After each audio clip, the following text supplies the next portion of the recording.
بسم اللہ الرحمن الرحیم. سب سے پہلے ہم ڈسکس کرتے ہیں کہ سیرت کا مطلب کسے ہے. سیرت کا کیا مطلب ہے؟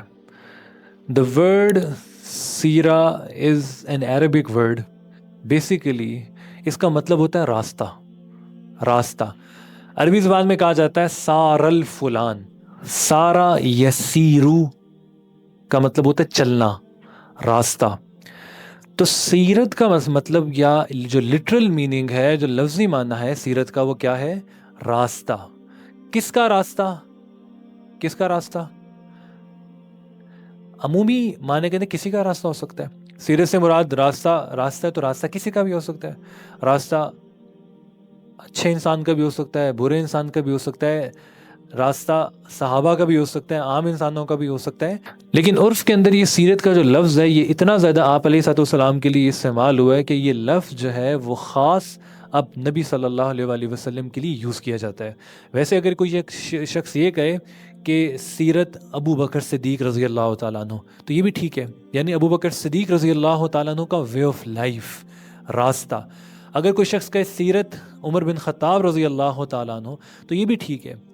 لیکن اب یہ سیرت کا ورڈ اتنا زیادہ کامنلی یوز ہو چکا ہے نبی صلی اللہ علیہ وآلہ وسلم کے لیے کہ اس لفظ کو عمومی طور پہ اب جو ہے نا وہ خاص کر دیا گیا کس کے لیے؟ آپ علیہ الصلوۃ والسلام کے لیے.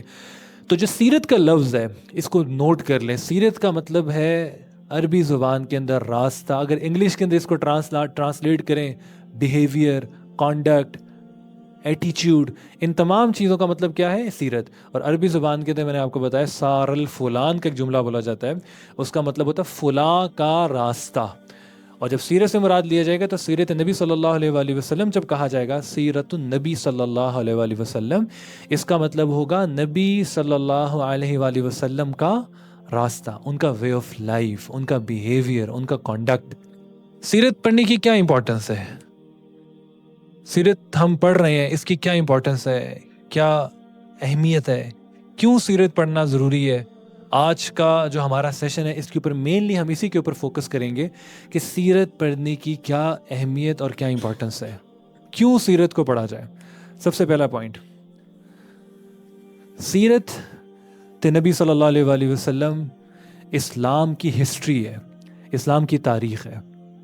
اگر کوئی شخص اسلام کی ہسٹری کو سمجھنا چاہتا ہے، اسلام کی روٹس کو سمجھنا چاہتا ہے، اسلام کے ان آؤٹس کو سمجھنا چاہتا ہے، تو وہ آپ علیہ الصلوۃ والسلام کی زندگی کو سمجھے بغیر اسلام کو سیکھ نہیں سکتا. جو شخص چاہتا ہے دین کو سیکھنا تو اس شخص کے لیے ضروری ہے کہ he have to go through the life of Muhammad رسول اللہ صلی اللہ علیہ وآلہ وسلم. سیرت جو ہے نبی صلی اللہ علیہ وآلہ وسلم کی پوری زندگی کا خلاصہ اور نچوڑ ہے. اور یہ بات بھی ذہن میں رکھیں، یہ جو سیرت نبی صلی اللہ علیہ وآلہ وسلم ہے یہ آپ علیہ الصلوۃ والسلام کا خاصہ ہے. باقی جو 1,24,000 انبیاء گزرے ہیں ان کی سیرت، ان کی پوری لائف وہ محفوظ نہیں ہے. سیرت صرف نبی صلی اللہ علیہ وآلہ وسلم کے ایک اسپیکٹ جو ہے ہمارے پاس آج بلا تواتر جو ہے نا محفوظ ہے. کمپلیٹ چین آف نریشنز کے ساتھ آپ علیہ الصلوۃ والسلام کی پوری زندگی وہ ود اسٹرانگ نریشنز کے ساتھ موجود ہے، آپ علیہ السلام کی پوری زندگی. تو سیرت جو ہے نبی صلی اللہ علیہ وآلہ وسلم کی زندگی کا پوری ایک اسپیکٹ آف لائف، ان کا بچپن، نبوت کا دور، مکی دور، مدنی دور، وفات، تمام زندگی جو ہے آپ علیہ الصلوۃ والسلام کی وہ پوری کی پوری من و عن موجود ہے، ایگزیکٹ چیزیں موجود ہیں. حضرت علی رضی اللہ تعالیٰ عنہ فرماتے تھے، حضرت علی رضی اللہ تعالیٰ کے بیٹے وہ فرمایا کرتے تھے کہ ہمیں ہمارے والد حضرت علی سیرت اس طرح سے سکھاتے تھے، سیرت کی تعلیم اس طرح سے دیا کرتے تھے جیسے قرآن کی تعلیم دی جاتی ہے، اتنی امپورٹنس کے ساتھ. جس طرح سے قرآن کو سکھایا جاتا ہے اس انداز کے اندر سیرت نبی صلی اللہ علیہ وآلہ وسلم کو سکھایا جاتا تھا. دوسرے صحابی ہیں سعد بن معاذ رضی اللہ تعالیٰ عنہ. سعد بن معاذ رضی اللہ تعالیٰ عنہ کے بیٹے ہیں. یہ سعد بن معاذ کون ہے؟ عشرہ مبشرہ کے صحابی ہیں، top 10 who are giving the glad tidings of Jannah by رسول اللہ صلی اللہ علیہ وآلہ وسلم. یہ عشرہ مبشرہ کے صحابی ہیں. وہ فرماتے ہیں کہ ہمارے والد ہمیں سیرت کے اوپر اتنی ایمفیسائز کر کے اس کی تعلیم دیا کرتے تھے کہ جس طرح سے قرآن کی تعلیم دی جاتی ہے. اتنا ایمفیسس ہوتا تھا اس کے اوپر، سیرت کے سیکھنے کے اوپر. اور کیوں؟ اس کی ریزن کیا ہے؟ سیرت جو ہے نبی صلی اللہ علیہ وآلہ وسلم کی زندگی کا نچوڑ ہے. اور اگر یہ کہا جائے کہ قرآن جو ہے اسلام کی تھیوریٹیکل نالج ہے، تھیوریٹیکل نالج، اور اس کی جو قرآن کی جو پریکٹیکل ڈیمانسٹریشن ہے وہ جناب رسول اللہ صلی اللہ علیہ وسلم کی زندگی ہے. قرآن جو ہے وہ تھیوریٹیکل ہے، اور جو اس کا قرآن کا پریکٹیکل ورژن ہے وہ جناب رسول اللہ صلی اللہ علیہ وسلم کی زندگی ہے. اس لیے سیرت کو پڑھنا انتہائی ضروری ہے. اگر کوئی شخص چاہتا ہے کہ قرآن سمجھ لے تو وہ اسے سیرت سمجھنا اس کے لیے مینڈیٹری ہے. دوسرا مقصد سیرت نبی صلی اللہ علیہ وآلہ وسلم کی تعلیم کا، پڑھنے کا، کہ جناب رسول اللہ صلی اللہ علیہ وسلم کی محبت ہمارے دلوں میں آ سکے. دا لو آف محمد صلی اللہ علیہ وآلہ وسلم، آپ علیہ صلاۃ والسلام کی محبت ہمارے دلوں میں آ سکے. The more you know someone the more you love him. The more you love someone the more you love him. اگر اس کے اوصاف اچھے ہیں، اگر آپ کسی برے آدمی کو پڑھیں گے تو یو وڈ ہیٹ ہم اس کی بری خصلتوں کی وجہ سے. لیکن آپ کسی اچھے انسان کے بارے میں پڑھنا شروع کریں گے تو آپ اس کی سب کانشیس کے اندر آپ اس کی محبت کے گرفتار ہو جائیں گے. اس لیے جو لوگ، خاص طور پہ جن لوگوں کو بک ریڈنگ کا شوق ہوتا ہے نا، بک ریڈنگ کا شوق ہوتا ہے، آج یہ بک ریڈنگ کا شوق بھی ہمارے اندر سے نکلتا جا رہا ہے. جن لوگوں کو بک ریڈنگ کا شوق ہوتا ہے وہ جو آتھرز ہوتے ہیں ان کے فین ہو جاتے ہیں. ٹھیک ہے، اگر اس کو آج ڈفرینٹ وے کے اندر ٹرانسلیٹ کیا جائے، جو موویز کے شوقین ہوتے ہیں، جو موویز دیکھ رہے ہوتے ہیں، ڈراما سیریز وغیرہ دیکھ رہے ہوتے ہیں، وہ ان ایکٹرز کے فینز ہوتے ہیں اور انہی کی لائف کو کاپی کرنا شروع کر دیتے ہیں. جس کو وہ دیکھتے ہیں، جس کو پڑھتے ہیں، انہی کے لائف سٹائل کو اڈاپٹ کرنا شروع کر دیتے ہیں. اسی وجہ سے آج کوئی ویسٹ کے اندر جاتا ہے تو وہ ویسٹرنائز کلچر کے اندر ڈھلنے کی کوشش کرتا ہے. کیونکہ وہ ایک اس ویسٹ کا اپنے اوپر ایک انفلوئنس لے رہا ہوتا ہے. تو جو آتھر آف دا بک ہوتا ہے اس کا ایک انفلوئنس ہوتا ہے سب کانشیس کے اندر اس پڑھنے والی کے اوپر. جو جس مووی کے اندر کسی ایکٹر کو دیکھتا ہے تو وہ ایکٹر کو ایک جو دیکھنے والا ہے وہ اپنا آئیڈیلائز سب کانشیس کے اندر کرنا شروع کر دیتا ہے. تو جناب رسول اللہ صلی اللہ علیہ وسلم کی زندگی کو پڑھنے سے جو سب سے بڑا بینیفٹ حاصل ہوگا وہ آپ علیہ الصلوۃ والسلام کی محبت ہمارے دلوں کے اندر آنا شروع ہوگی. آپ علیہ الصلوۃ والسلام کی محبت ہمارے دلوں میں پیدا ہونا شروع ہو جائے گی. اور آپ علیہ الصلوۃ والسلام کی محبت کیوں ضروری ہے؟ جناب رسول اللہ صلی اللہ علیہ وسلم نے بیان فرمایا، لا یؤمن احدکم حتی اکون احب الیہ من والدہ وولدہ والناس اجمعین. تم میں سے کوئی شخص اس وقت تک ایمان والا ہو ہی نہیں سکتا جب تک کہ وہ اس تعلیم کے اوپر عمل نہ کرے جو میں لے کر آیا ہوں. تم میں سے کوئی شخص اس کامل ایمان والا ہو ہی نہیں سکتا، دوسری حدیث ہے، جب تک میں اسے اپنی اولاد، اپنی جان، مال، ہر چیز سے بڑھ کے محبوب نہ ہو جاؤں. جب یہ حدیث مبارکہ نبی صلی اللہ علیہ وسلم نے بیان کی، عمر رضی اللہ تعالیٰ آپ علیہ الصلوۃ والسلام کے پاس آئے اور کہنے لگے، یا رسول اللہ، کہ میں آپ سے سب سے زیادہ محبت کرتا ہوں لیکن اپنی جان سے زیادہ آپ سے محبت میرے دل میں پیدا نہیں ہوئی بھی. میں آپ سے ہر چیز سے زیادہ محبت کرتا ہوں لیکن اپنے آپ سے زیادہ محبت نہیں کرتا. صحابہ جو تھے نا بڑے اسٹریٹ فارورڈ تھے. صحابہ اسٹریٹ فارورڈ تھے. جو دل میں ہوتا تھا نا وہی زبان پہ ہوتا تھا. منافقت نہیں تھی. اور عمر بن خطاب رضی اللہ تعالیٰ عنہ کے بارے میں آتا ہے کہ عمر بن خطاب رضی اللہ تعالیٰ عنہ واز ویری اسٹریٹ فارورڈ. جو دل میں ہوتا تھا وہ زبان پہ ہوتا تھا. جھوٹ نہیں تھا صحابہ کے اندر. آج ہمارے دل میں کچھ اور ہوتا ہے اور زبان پہ کچھ اور ہوتا ہے. تو نبی صلی اللہ علیہ وسلم کے پاس آئے اور اسٹریٹ فارورڈلی بتا دے کہ اللہ کے نبی، میں اپنی جان کے علاوہ آپ سے سب سے زیادہ محبت کرتا ہوں لیکن آن ٹاپ میری اپنی جان ہے، مجھے اپنے آپ سے زیادہ محبت ہے. تو نبی صلی اللہ علیہ وسلم نے فرمایا کہ اے عمر، ابھی تمہارا ایمان ابھی کامل نہیں ہوا. پھر واپس گئے، پھر محاسبہ کیا، پھر اپنے آپ کو مینٹلی پریپیئر کیا، سوچا اور واپس جناب رسول اللہ صلی اللہ علیہ وسلم کے پاس اور کہا کہ اللہ کے نبی، اب آپ مجھے اپنی جان سے بھی زیادہ محبوب ہوئے. تو آپ علیہ الصلوۃ والسلام نے فرمایا، الآن یا عمر، اے عمر، اب یعنی اب یہ وقت آیا کہ اب تمہیں میں اپنی جان سے بھی زیادہ محبوب ہوں. یا دوسرا مطلب یہ ہے کہ الآن یا عمر، اب تم ایمان کی تکمیل تک پہنچے ہو اے عمر. نبی صلی اللہ علیہ وسلم کی جو محبت ہے وہ ہمارے ایمان کا مینڈیٹری حصہ ہے, ہمارے ایمان کا جز ہے. اور نبی صلی اللہ علیہ وسلم کی محبت تب تک حاصل نہیں کی جا سکتی جب تک ہم جناب رسول اللہ صلی اللہ علیہ وسلم کی زندگیوں کو نہیں پڑھیں گے.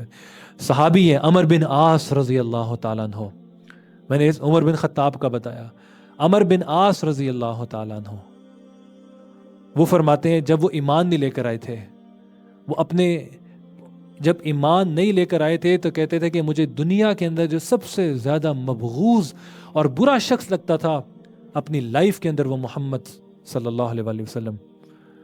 ایک وقت آیا جب وہ ایمان لے کر آئے, صحابی رسول بنے, اور پھر موت کا وقت تھا. جب موت کا وقت قریب آیا تو عمر بن عاص رضی اللہ تعالیٰ عنہ رونے لگے. ان کے بیٹے نے پوچھا کہ ابا جان آپ کیوں رو رہے ہیں؟ تو وہ اپنے اس بالکل آخری ٹائم پہ اپنے بیٹے سے کہنے لگے کہ میری زندگی جو ہے وہ 3 بڑے ادوار سے گزری ہے. میری زندگی میں 3 طرح کی سٹیجز آئی ہیں. پہلی سٹیج وہ تھی کہ اس دنیا میں مجھے سب سے زیادہ جس شخص سے نفرت تھی وہ محمد صلی اللہ علیہ وسلم تھے. ایمان سے پہلے سب سے زیادہ نفرت جو میرے دل میں تھی کفر کے اندر, وہ محمد صلی اللہ علیہ وآلہ وسلم کے بارے میں تھی. اور پھر اللہ نے مجھے ایمان عطا کیا, اور ایک وقت آیا کہ اللہ نے مجھے ایمان میرے دل سینے کے اندر اترا.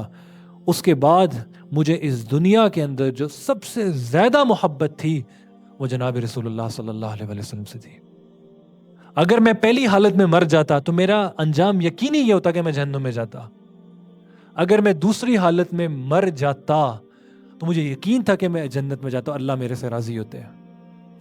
اس وقت میری یہ کیفیت تھی کہ مجھے دنیا کے اندر سب سے زیادہ جو محبت تھی وہ جناب رسول اللہ صلی اللہ علیہ وآلہ وسلم سے تھی.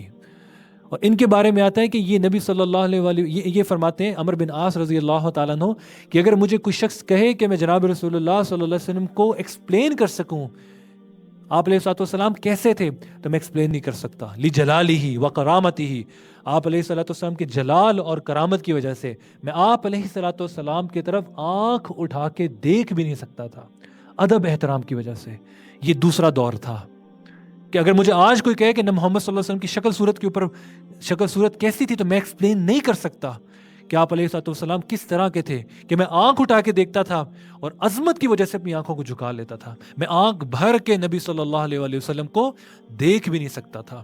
اور اگر اس حالت کے اندر میرا انتقال ہو جاتا تو مجھے امید ہے اللہ کی رحمت سے میں اللہ کو راضی کر کے جنت میں چلا جاتا.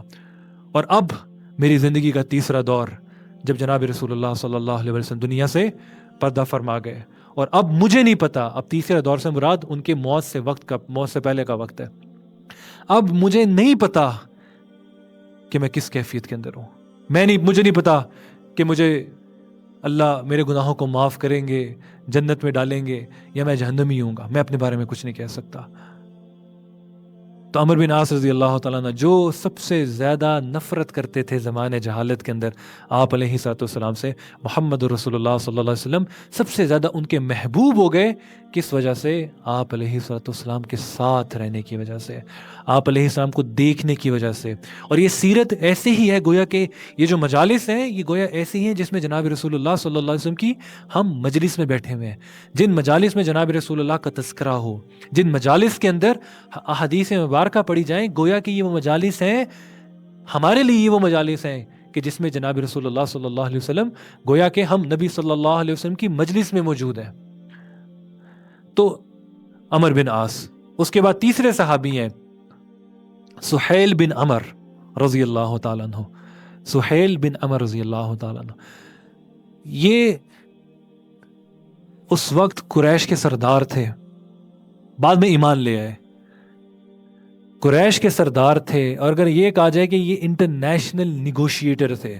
بڑے بڑے رومن امپائرز کے دربار, بڑے بڑے رومن امپائر, پرشین امپائر, حبشہ کے بڑے بڑے بادشاہوں سے, بڑے بڑے گورنر سے ملتے تھے, پولیٹیکل فگر تھے.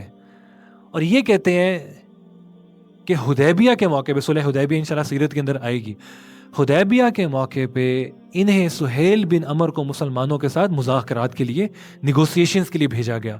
اور یہ وہی صحابی جن کے بارے میں جب نبی صلی اللہ علیہ وسلم کو دیکھا اور پوچھا ان کا نام کیا ہے تو بتایا کہ یہ سہیل ہیں. تو نبی صلی اللہ علیہ وسلم نے فرمایا کہ سہیل سہل سے نکلا، آسانی سے، کہ اب تمہارے لیے اللہ معاملہ آسان کر دیں گے. تو حدیبیہ میں یہ نیگوسیشن کے لیے آپ علیہ السلام کے پاس آئے، مذاکرات کے لیے. جیسے آج بھی کوئی پولیٹیکل پارٹی اگر کوئی پروٹیسٹ کرے تو گورنمنٹ کی طرف سے کچھ لوگوں کو اپوائنٹ کیا جاتا ہے ان سے نیگوسیشن کے لیے کہ ان کو نیگوسیشن ٹیبل کے اوپر لے کر آیا جائے.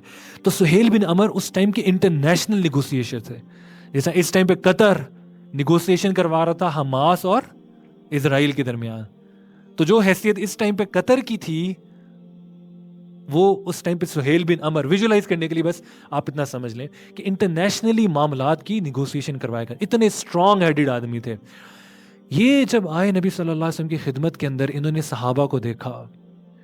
کیا دیکھا کہ نبی صلی اللہ علیہ وسلم وضو کرتے ہیں اور صحابہ بھاگتے ہیں کہ وہ وضو کے جو پانی کے قطرے ہیں جو جناب رسول اللہ صلی اللہ علیہ وسلم کے جسم سے مس ہو کے جا رہے ہیں، صحابہ اپنا ہاتھ رکھتے ہیں ان کو اپنے جسم پہ مل لیتے ہیں.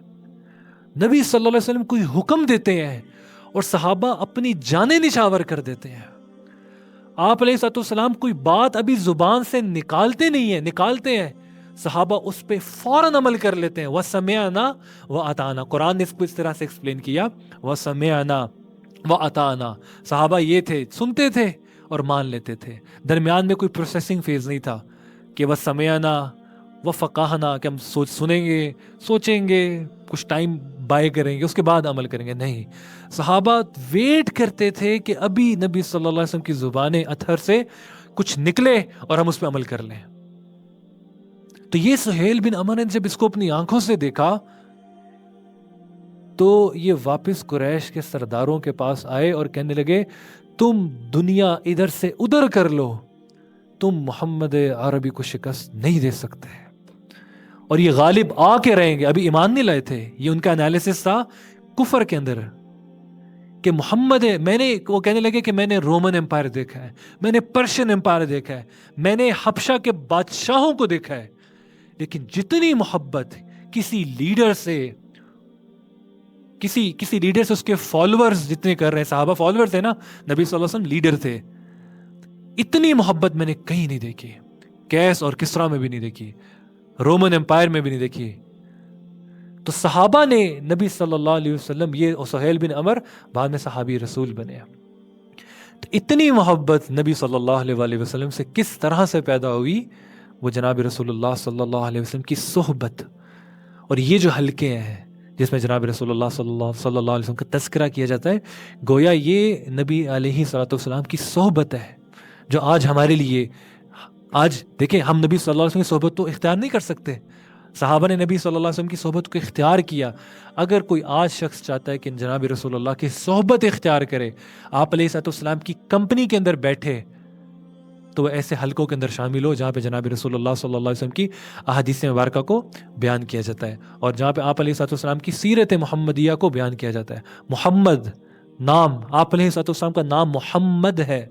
محمد کیا مطلب کیا ہوتا ہے؟ جس کی سب سے زیادہ تعریف بیان کی جائے. محمد اگر آپ گلوبل انالیسس دیکھیں جناب پچھلے 1500 سال کے، دنیا کے اندر دا موسٹ فریکوینٹلی یوز نیم از محمد. یہ محبت ہے امتیوں کی جنہوں نے آنکھوں سے جناب رسول اللہ کو دیکھا نہیں. اور جناب رسول اللہ صلی اللہ علیہ وسلم نے فرمایا اپنے امتیوں کے بارے میں، ہمارے بارے میں، کہ میرا دل کرتا ہے کہ میں اپنے بھائیوں سے ملوں، اپنے بھائیوں سے ملوں. صحابہ رضوان اللہ اجمعین نے پوچھا ہے اللہ کے نبی ہم آپ کے بھائی نہیں ہیں کیا؟ نبی صلی اللہ علیہ وسلم نے فرمایا کہ تم تو میرے صحابہ ہو، میرے بھائی وہ ہوں گے جنہوں نے مجھے دیکھا نہیں ہوگا لیکن میرے پہ ایمان لائیں گے. نبی صلی اللہ علیہ وسلم ہم سے ملاقات کی طلب رکھتے تھے اور ہم نے جناب رسول اللہ صلی اللہ علیہ وسلم کی زندگیوں کو چھوڑ دیا. سیرت کا پڑھنا، جناب رسول اللہ صلی اللہ علیہ وسلم کی زندگی کو سیکھنے کا، آپ علیہ الصلوۃ والسلام کی زندگی کے مطابق اپنی لائف کو مولڈ کرنے کا بہترین ذریعہ ہے. پوری دنیا کے اندر ٹائم ڈفرینس کی وجہ سے ہر وقت کہیں نہ کہیں اذان دی جا رہی ہوتی ہے کسی نہ کسی کانٹیننٹ کے اندر، اور ہر نماز کے اندر مؤذن کیا کہتا ہے؟ اشہد ان لا الہ الا اللہ و اشہد ان محمدن رسول اللہ. سورہ بقرہ کی جو آیت، قل ان کان آباؤکم جناب رسول اللہ سے محبت کے بارے میں، قل ان کان آباؤکم و ابناؤکم و اخوانکم و ازواجکم، اے نبی کہہ دیجئے، یہ بڑی سخت آیت ہے، اے نبی کہہ دیجئے، اعلان کر دیجئے، ان کان آباؤکم، اگر تمہارے آباء و اجداد، تمہارے باپ، و اخوانکم تمہارے بھائی، و ازواجکم تمہاری بیویوں کے لیے شوہر، و عشیرتکم تمہارا خاندان، و اموال اقترفتموہا تمہاری تجارت، تمہارا مال، تمہارا بینک بیلنس، تمہاری پراپرٹیز جو تمہیں بہت محبوب، و تجارت تخشون کسادہا تمہاری تجارت جس کا تمہیں ڈکلائن کا ہمیشہ خوف رہتا ہے، وہ مساکن ترضونہا تمہارے گھر جو تم نے بڑے مہنگے مہنگے انٹیریئر ڈیزائنر سے سیٹ کروائے ہوئے ہیں، احب الیکم من اللہ و رسولی، اگر یہ محبوب تر ہیں کس سے؟ من اللہ، اللہ سے، و رسولی ہی اللہ کے رسول صلی اللہ علیہ وسلم سے، تمہارے دل کے اندر جو محبت کا لیول ہے اگر ان چیزوں کے بارے میں زیادہ ہے، وہ جہاد فی سبیلہ ہی جہاد فی سبیل اللہ سے، فتربصوا تو انتظار کرو، حتی یأتی اللہ بامری واللہ لا یہدی القوم الفاسقین، عذاب اللہ کے عذاب کا انتظار کرو، اللہ ایسے فاسقوں کو ہدایت نہیں دیتا جن کے دلوں کے اندر جو محبت ہے، چیزوں کی محبت زیادہ ہے اور اللہ کے رسول صلی اللہ علیہ وسلم کی محبت کم ہے۔ تو محبت رسول صلی اللہ علیہ وآلہ وسلم دوسرے درجے پہ ہے، یہ سمجھیں سب سے چوٹی کے اوپر ہمارے دل کے اندر جو محبت ہے وہ اللہ کی ذات کی ہے، دوسرے نمبر پہ جو محبت ہے وہ جناب رسول اللہ کی ہے، بعدس خدا بزرگ تو ہی قصہ مختصر۔ تیسرا مقصد سیرت نبی صلی اللہ علیہ وآلہ وسلم کے پڑھنے کا، کہ جناب رسول اللہ جب ایک شخص سے محبت ہوتی ہے تو انسان اس کی اتباع کرتا ہے، ایک شخص سے جب محبت ہوتی ہے تو اگلا جو مرحلہ ہے وہ اتباع رسول کا ہے، نہ صرف اتباع مقصود ہے نہ صرف محبت مقصود ہے، دونوں چیزیں لازم اور ملزوم ہے، محبت بھی مقصود ہے اور اتباع رسول بھی مقصود ہے۔ اگر صرف محبت اکیلی ہوگی تو وہ بھی نقصان سے خالی نہیں ہے، فائدہ تو اس کا بھی بہت ہوگا، لیکن اصل اس محبت سے مقصود کیا ہے؟ وہ یہ اتباع رسول صلی اللہ علیہ وآلہ وسلم ہے۔ ابن حزم رحمہ اللہ ایک بہت بڑے محدث گزرے ہیں، وہ نبی صلی اللہ علیہ وسلم کے بارے میں فرمایا کرتے تھے، سیرت کے بارے میں، من اراد الخیر الآخرہ، جو آخرت کے اندر بھلائی کا طلبگار ہو اور چاہتا ہو کہ مجھے آخرت کے اندر اللہ کی طرف سے بھلائی حاصل ہو، والحکمت الدنیا، اور دنیا کی مجھے حکمت وزڈم عطا کیا جائے، ومحاسن الاخلاق، اور میرے اخلاق اچھے ہوں، لوگوں کے ساتھ میرا بیہیویئر ایٹیچیوڈ اچھا ہو، فَلْيَتَّبِعْ محمد رسول اللہ صلی اللہ علیہ وسلم، تو اسے چاہیے کہ جناب رسول اللہ صلی اللہ علیہ وسلم کی اتباع کرے۔ محبت کا جو لازم، جو ایک محبت کی مراد نا، محبت کی مثال وہ ایک تنے کی طرح کی ہے، اور اتباع جو ہے اس کی مثال شاخ کی طرح کی ہے۔ اگر ایک درخت صرف تنا ہو تو وہ کسی کے لیے فائدہ مند نہیں ہے، وہ تنا جتنا مضبوط ہوگا، جتنی اس کی جڑیں گہری ہوں گی، اتنا وہ درخت لوگوں کے لیے نافع ہوگا، فائدہ مند، اتنی اس کی جو ہے نا وہ شاخیں پھیلی ہوئی ہوں گی۔ اسی طرح جتنی محبت دل کے اندر اترے گی اتنی نبی صلی اللہ علیہ وسلم کی اتباع ہمارے لیے آسان ہو جائے گی۔ آپ علیہ السلام کی زندگی کے اوپر عمل کرنا، احادیث پہ عمل کرنا، سنتوں پہ عمل کرنا ہمارے لیے اتنا آسان ہو جائے گا۔ چوتھا مقصد سیرت نبی صلی اللہ علیہ وآلہ وسلم سے قرآن کو سمجھنا۔ یہ بات یاد رکھیں، جناب رسول اللہ صلی اللہ علیہ وسلم کی زندگی کو سائیڈ پہ کر دیں، آپ قرآن سمجھ ہی نہیں سکتے ہیں۔ بعض لوگ یہ لوگ کہتے ہیں جی ہمارے لیے صرف قرآن ہے، ہم صرف قرآن پہ عمل کرتے ہیں۔ یہ فتنہ ہے، اور ہمارے سب کانٹیننٹ کے اندر بھی یہ فتنہ پرویزی گزرا ہے۔ وہ یہی کہتے تھے صرف قرآن، کوئی حدیث نہیں، اور حدیث کا انکار کر دیتے تھے نبی صلی اللہ علیہ وسلم کی، کیونکہ جو سیرت نبی صلی اللہ علیہ وسلم ہے اس کا بھی ایک بہت بڑا جو سورس ہے وہ احادیث مبارکہ ہے، اس کا انکار کر دیتے تھے۔ تو چوتھا مقصد جو سیرت طیبہ سے مقصود ہے وہ کیا ہے؟ وہ قرآن کو سمجھنا ہے. قرآن کو آپ جناب رسول اللہ صلی اللہ علیہ وسلم کی زندگی کو دیکھے بغیر سمجھ ہی نہیں سکتے. مثال کے طور پہ سورہ احزاب کے اندر غزوہ احزاب کا ذکر ہے، اور وہ جو آیات ہیں وہ خاص اس کانٹیکس کے اندر نازل ہوئی ہیں جو غزوہ احزاب میں پیش آئے. اب وہ آپ آیات پڑھیں گے، آپ ان آیات کو سمجھ ہی نہیں سکتے جب تک آپ سیرت طیبہ کا مطالعہ نہ کریں. سورہ انفال ہے، سورہ انفال کے اندر بدر کا ذکر ہے. اذ انتم بالعدوۃ الدنیا وهم بالعدوۃ القصوى والركب اسفل منكم ولو تواعدتم لاختلفتم في الميعاد. آپ ان آیات کو سمجھ ہی نہیں سکتے کہ جب تم دنیا کے ایک کنارے پہ تھے وہ دوسرے کنارے پہ تھے. جب آپ سیرت طیبہ احادیث مبارکہ کا مطالعہ کریں گے تب آپ قرآن کی ان آیات کو سمجھ سکتے ہیں، اور خاص طور پہ وہ آیات جن کا تعلق غزوات کے ساتھ ہے. وہ جو آیات ہیں جب تک آپ ان غزوات کو پڑھیں گے نہیں احادیث مبارکہ کے اندر، آپ قرآن کی وہ آیات سمجھ ہی نہیں سکتے ہیں. اسی طرح سے بہت موقعوں کے اوپر نبی صلی اللہ علیہ وسلم کا پورا ایک ڈائلاگ تھا، مذاکرہ تھا. نجران سے ایک وفد آیا آپ علیہ السلام کی خدمت میں، کرسچنز کا، ان کے علماء کا، کرسچنز علماء کا، اور آپ علیہ السلام سے آ کے پورے انہیں سوال و جواب کیے، اور نبی صلی اللہ علیہ وسلم براہ راست وحی کے ذریعے سے جواب دے رہے تھے. اور یہ جو پورا مذاکرہ ہے، جو ڈائلاگ ہے، یہ سورہ آل عمران کے اندر موجود ہے. تو آپ جب تک اس کا کانٹیکس نہیں سمجھیں گے اس آیت کا، نبی صلی اللہ علیہ وسلم کی زندگی کو پڑھیں گے نہیں، سمجھیں گے نہیں، تو قرآن سمجھ آ ہی نہیں سکتا. اگلا مقصد سیرت طیبہ،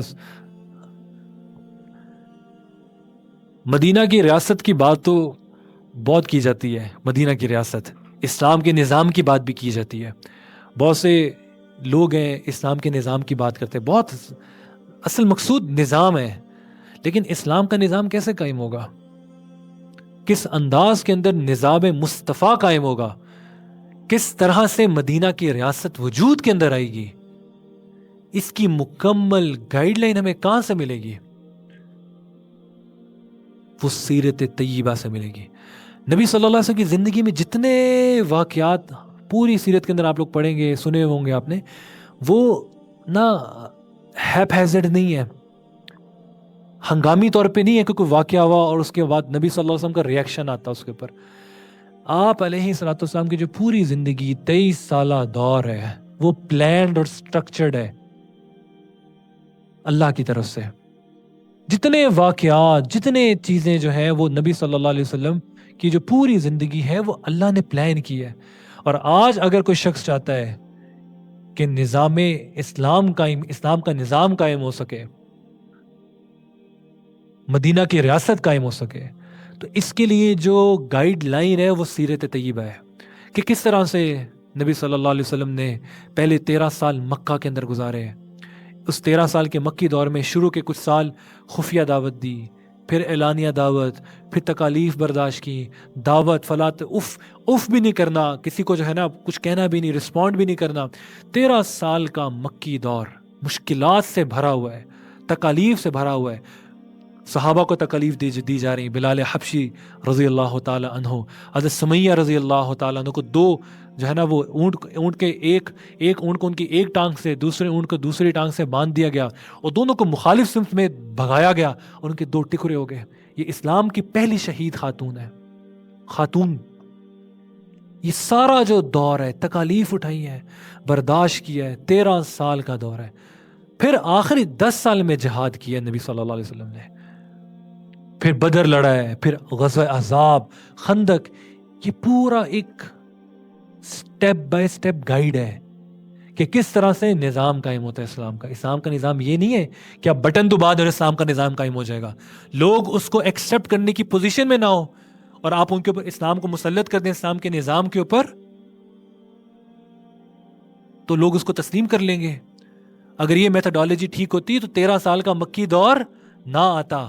13 سال کے مکی دور کے اندر نبی صلی اللہ علیہ وسلم نے صحابہ کے اوپر محنت کی ہے، فورس ریڈی کی ہے، صحابہ کی قربانی دی ہے، لوگوں کے قلوب کے اوپر محنت کی ہے. جنت کا ذکر آیا، جہنم کا ذکر آیا، لوگوں کو اللہ سے ڈرایا، اللہ کی محبت پیدا کی دلوں کے اندر. پھر جا کے آخری 10 سالوں کے اندر غزوات لڑے ہیں، تو وہی فورس بڑی آگے. اس لیے پہلے لوگوں کے قلوب کے اوپر محنت کی جاتی ہے، پھر نظام قائم ہوتا ہے۔ یہ سیرت ان تمام چیزوں کو بتاتی ہے۔ اب دیکھیں قرآن کی ایک آیت ہے وَكُلُوا وَاشْرَبُوا حَتَّى يَتَبَيَّنَ لَكُمُ الْخَيْطُ الْأَبْيَضُ مِنَ الْخَيْطِ الْأَسْوَدِ مِنَ الْفَجْرِ۔ اب اس آیت کو اگر آپ جب تک نبی صلی اللہ علیہ وسلم کی زندگی کو دیکھیں گے نہیں، آپ اس آیت کو سمجھ ہی نہیں سکتے۔ This is another example. To understand Quran, you have to go through the life of Rasulullah صلی اللہ علیہ وسلم۔ ایک صحابی ہیں، وہ کہتے ہیں جب یہ قرآن کی آیت نازل ہوئی تو میں نے اس کا مطلب ہے کہ تم کھاؤ پیو یہاں تک کہ سفید دھاگا کالے دھاگے سے الگ نہ ہو جائے۔ اب یہ صحابی کہتے ہیں میں رات کو سونے لگا تو میں نے 2 دھاگے، ایک سفید رنگ کا اور ایک کالے رنگ کا، اپنے تکیے کے نیچے رکھا، اور میں صبح اٹھا، میں نے دیکھا کہ شاید مجھے لگا کہ دھاگے الگ الگ ہوئے ہوں گے، تو وہ دھاگے وہیں پہ کھڑے ہوئے تھے۔ میں نے پھر تکیہ رکھا، پھر سو گیا۔ کرتے کرتے صبح ہو گئی، میں نے دیکھا دھاگے ہی نہیں لگ ہو رہے، میں نماز کب پڑھوں؟ تو پھر نبی صلی اللہ علیہ وسلم کی خدمت میں حاضر ہوئے اور پوچھا کہ اللہ کے نبی اس آیت کا مطلب کیا ہے؟ پھر جناب رسول اللہ صلی اللہ علیہ وسلم نے اس آیت کا مطلب بتایا ہے۔ جو قرآن کی تفسیر آپ لوگوں کے سامنے بیان کی جاتی ہے، جو آپ پڑھتے ہیں، جو کتابوں کے اندر موجود ہے، یہ تفسیر بیان کرنے والا نقل کر رہا ہوتا ہے۔ تفسیر صحابہ رضوان اللہ اجمعین سے لی جاتی ہے، تابعین سے لی جاتی ہے، خود نبی صلی اللہ علیہ وسلم نے ان آیات کو ایکسپلین کیا ہوتا ہے۔ تو اس پوری کی پوری ایکسپلینیشن کے اندر آپ علیہ الصلوۃ والسلام نے نظام کے اوپر بھی بات کی ہے، اسلامی نظام کے اوپر۔ اصل تو نظام مقصود ہے۔ آج مسلم امہ جو ہے 57 ملک ہیں، اور مسلمانوں کی حالت آپ سب کے سامنے، 2.5 ارب، سیکنڈ لارجسٹ ورلڈ پاپولیشن ہے، اور ان کی مثال سمندر کی جھاگ کی طرح، کوئی ویٹ نہیں ہے۔ اس کی بنیادی وجہ کیا ہے؟ کہ اسلامی نظام نہیں ہے۔ اسلامی نظام کیوں نہیں ہے؟ کیونکہ ہم اس کو ایکسپٹ کرنے کے لیے تیار نہیں ہے۔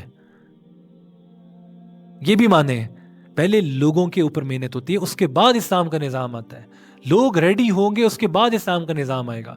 تو آپ علیہ الصلوۃ والسلام کی زندگی سے بھی یہ پتہ چلتا ہے کہ جو 13 سال کا جو دور ہے، مکی دور ہے، اس میں دعوت ہے، یا ایھا المزمل قم فانذر، اے نبی، اے مزمل کھڑے ہوئیے، لوگوں کو دعوت دیے، وربک فکبر، اپنے رب کی بڑائی بیان کیجیے۔ تو اسلام کا نظام قائم کرنا ہو تو اس کے لیے جو ہمارے لیے کانسٹیٹیوشن ہے وہ جناب رسول اللہ کی زندگی ہے۔ اس کو دیکھ کر اسلام کا نظام قائم ہوگا، اپنے ذہن کے اوپر رہ کے اسلام کا نظام قائم نہیں ہو سکتا۔ اس کی مکمل تفصیل کس میں ہے؟ سیرت نبی صلی اللہ علیہ وآلہ وسلم کے اندر ہے۔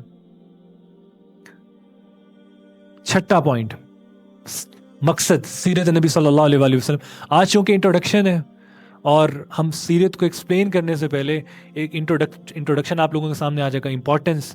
تو یہ اس کے بعد انشاءاللہ پہ کل سے باقاعدہ جو ہے نا سیرت کا آغاز ہو جائے گا۔ تو یہ جس چیز کی جتنی اہمیت ہوگی نا، اتنا اس کے اوپر عمل کرنا آسان ہوگا، اور اتنا آپ لوگوں کے لیے آنا یہاں پہ آسان ہوگا، اور اتنا لوگوں کو ساتھ لے کر آنا آپ لوگوں کے لیے آسان ہوگا جب ہمارے دل میں اہمیت اس کی ہوگی۔ سیرت نبی صلی اللہ علیہ وآلہ وسلم، اگلا جو ہمارے اس کا فائدہ اور مقصد ہے، سیرت کا پڑھنا عبادت ہے۔ سیرت کا پڑھنا عبادت ہے۔ سیرت کا پڑھنا عبادت ہے۔ ہم یہاں پہ کوئی انٹرٹینمنٹ کے لیے تو آئے نہیں ہے، کوئی نیٹ ورکنگ کے لیے بھی نہیں آئے، اکثر لوگ ایک دوسرے کو جانتے بھی نہیں ہیں۔ ہمارا یہاں پہ آپ لوگوں کا دور سے چل کر آنا، ہمارا یہاں پہ اس سیرت سیشن کو آرگنائز کرنا، اس کا بنیادی مقصد کیا ہے؟ یہ سیرت کا پڑھنا اور پڑھانا، یہ عبادت ہے۔ اور یہ وہ حلقات ہیں، ان کو معمولی نہ لیں، یہ وہ حلقات ہیں جس کے بارے میں حدیث مبارکہ کے اندر آتا ہے کہ ملائکہ اسے گھیر لیتے ہیں، اور لوگوں کا نام لے کے اللہ کی بارگاہ میں ان کا نام پیش کیا جاتا ہے، اور اللہ ان لوگوں کا ذکر اس سے بڑی مجلس کے اندر، ملائکہ کی مجلس کے اندر کرتے ہیں۔ تو یہ وہ حلقات ہیں جس کو فرشتے بھی تفاخر سے دیکھتے ہیں، حسرت سے دیکھتے ہیں۔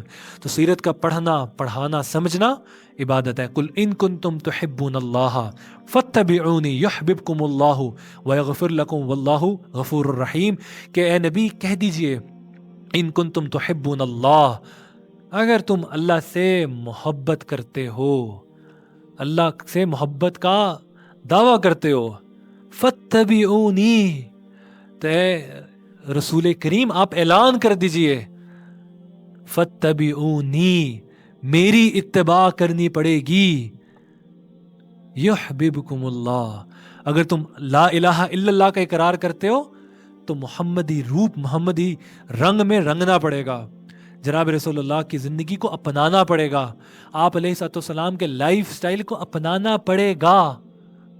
قل ان کنتم تحبون اللہ فاتبعونی، اے نبی اگر یہ کہتے ہیں کہ یہ اللہ سے محبت کرتے ہیں، فاتبعونی، تو ان سے کہہ دیجئے کہ آپ کی اتباع کریں۔ یحببکم اللہ، اللہ ان سے محبت کرے گا، تم محمد رسول اللہ سے محبت کرو گے، تم محمد رسول اللہ کی اتباع کرو گے، اللہ تم سے محبت کرے گا، اور جس سے اللہ محبت کرے گا اس کا کیا مقام ہوگا۔ آج ہمارا چھوٹا سا کسی کے پاس کوئی ریفرنس ہو، کوئی نیٹ ورک، کوئی اچھا کوئی پولیٹیکل ریفرنس ہو، کوئی آرمی کے اندر کوئی جنرل کا ریفرنس ہو، تو ہم اپنے آپ کو نا سیکیورڈ فیل کرتے ہیں، اپنے آپ کو نا امپورٹنٹ فیل کرتے ہیں، جی میرا بڑا نا ہائی لیول کا ریفرنس ہے۔ جس شخص کا اللہ سے تعلق ہو اسے کس چیز کی کمی ہے؟ تو اللہ سے تعلق قائم کرنے کا جو ذریعہ ہے وہ محمد رسول اللہ ہے۔ اللہ سے تعلق کا ذریعہ، واحد ذریعہ، وہ محمد رسول اللہ ہے۔ یہ ذہن میں رکھیں، اللہ سے محبت کا، اللہ سے تعلق قائم کرنے کا جو ذریعہ ہے وہ جناب رسول اللہ ہے، وہ محمد رسول اللہ ہے۔ ساتواں مقصد سیرت طیبہ پڑھنے کا۔ مسلمانوں کی اپنی آئیڈینٹی ہے، مسلمانوں کی اپنا تشخص ہے، مسلم آئیڈینٹی ہے۔ آج مسلمان جو ہے وہ آئیڈینٹی کرائسس کا شکار ہے، آئیڈینٹی کرائسس، اور خاص طور پہ وہ مسلمان جو ویسٹ کے اندر ہیں یا باہر کے ممالک کے اندر ہیں، اور ہمارے ملک کے اندر بھی وہ نوجوان جو ویسٹ سے بہت زیادہ انفلوئنس ہیں، ہمارے کالج یونیورسٹیز کے اندر جو لوگ ہیں وہ ویسٹرن انفلوئنس کی وجہ سے they have lost their identity, their Muslim identity، وہ اپنا تشخص بھول چکے ہیں مسلمان۔ ہمارے کالج یونیورسٹی کے جو نوجوان ہیں وہ مسلمان ہونے کی جو آئیڈینٹی ہے they are confused about it، وہ اپنے آپ کو پہچانتے نہیں ہیں، اپنی مسلمانوں کی اپنا تشخص ہے، مسلمانوں کا اپنا لائف سٹائل ہے، مسلمانوں کا اپنا کلچر ہے، مسلمانوں کی اپنی فائنینشیل اسپیکٹ ہے، مسلمانوں کی پوری لائف گزارنے کا طریقہ ایک اللہ نے خود اس کا پیٹرن دے دیا ہے۔ مسلمان کسی سے امپریس نہیں ہوتا، مسلمان امپریس کرنے کے لیے آیا ہے۔ مسلمان انفلوئنس ہوتا ہے تو وہ جناب رسول اللہ سے ہوتا ہے، اور مسلمان کے اندر وصف یہ ہے جو جناب رسول اللہ سے انفلوئنس ہوتے ہیں وہ پھر انفلوئنسرز بنتے ہیں۔ وہ اصل انفلوئنسر کون ہے؟ جو جناب رسول اللہ سے انفلوئنس ہو کے لوگوں کی ہدایت کا ذریعہ بنتا ہے۔ آج مسلمان 2.5 ارب مسلمان ویٹ لیس ہیں، کیوں؟ کیونکہ they have lost their Muslim identity، Muslim identity. ایک بات کو یاد رکھیں، کفر کے نظام کے خلاف جو سب سے بڑی رکاوٹ ہے اس ٹائم پہ وہ اسلام ہے۔ پچھلے 3 دہائیوں کے اندر اسی اسلام کو 5th جنریشن وارفیئر کے تھرو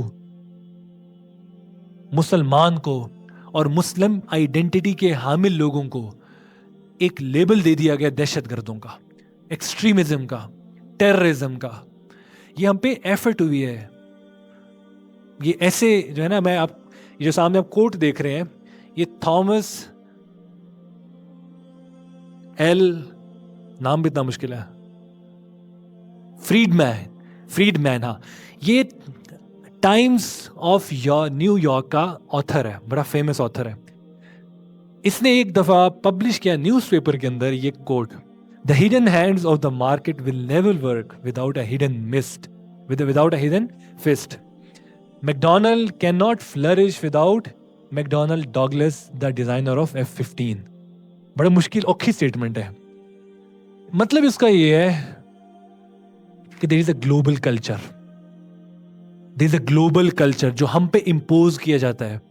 مسلمانوں کا اپنا کلچر ہے، there is a global culture، ایک کلچر ہے جس کو پوری دنیا پہ نافذ کرنے کی کوشش کی جاتی ہے، ایک نظام ہے جس کو پوری دنیا میں بائی فورس نافذ کرنے کی کوشش کی جاتی ہے، اور بائی ہک اور کرک لوگ اس کو فالو کرتے ہیں۔ فیک سلیبریٹیز کو کریٹ کیا جاتا ہے، فیک سلیبریٹیز کو کریٹ کیا جاتا ہے اور لوگ اس کو فالو کرتے ہیں۔ ینگسٹرز کے لیے سپر مینز،